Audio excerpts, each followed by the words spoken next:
Well, this is back. This is Dr. Dan McCoy with DogDano.com. Now, this was an interesting article today that was out of Cardiology Today. And here, let me read it to you because it's just a fascinating piece of journalism.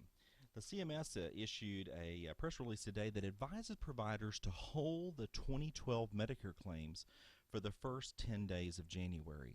Now, that's a really exciting press release from CMS, and you might think, well, why would they issue this particular press release? Well, I'll tell you, because it's one more example of how Congress plays political chicken with America's health care. And let me tell you what happens. The way Medicare is funded in this country dates to a time where before most of our children were born, and in that particular era, it's governed by this weird formula called the Sustainable Growth Rate, or SGR. And every single year, because the SGR is this antiquated and outdated formula and really has nothing to do with what the actual cost of health care premiums is, at the end of every year it expires. And the only way to keep Medicare funding stable or to increase it at all is to actually pass a provision that allows it to be continued, a so-called continuing resolution. Well, this particular December, this chicken episode, if you will, is a 27.4% cut that's supposed to take effect on January 1st of this year. That's a third reduction in the payments for health care.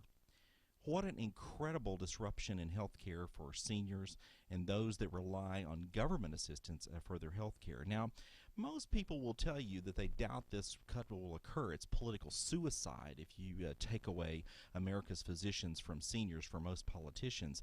But it does cause huge disruption. In fact, CMS, in this press release you just saw today, doesn't even think it's going to happen. And the reason they're telling healthcare providers to hold their claims, if you will, is because they don't want to have to deal with the paperwork fiasco that happens that when you have to refile the claims later in the year. They know that if you hold the claims and if Congress gets together the first part of the new session in January and fixes the problem, then guess what? The cuts don't go into effect. You can then file your claims under the new rules. Well, that's assuming that Congress is going to come back from the break and actually fix the problem. Now, if you're like me, I'm going to tell you the politics and the economy probably isn't going to be a lot different in the middle of January as it is right now.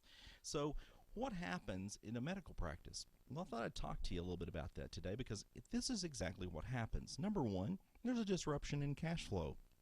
January is a horrible time anyway. Insurance companies don't like to pay their bills because usually there's large deductibles, and particularly with large deductible health plans, patients this day have a significant amount of out-of-pocket expense. There's a lot of expenses that occur in December with all the holiday expenses that occur.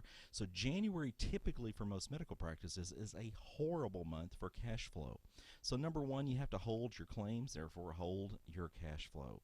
The second thing that has to happen is that at some point they're going to solve the problem. They're either going to let the 29% cut occur, or they're going to fix it and maybe offer only a 10% cut, or maybe they're going to hold it stable and there's no cut at all. At that point, the practices have to refile the claims.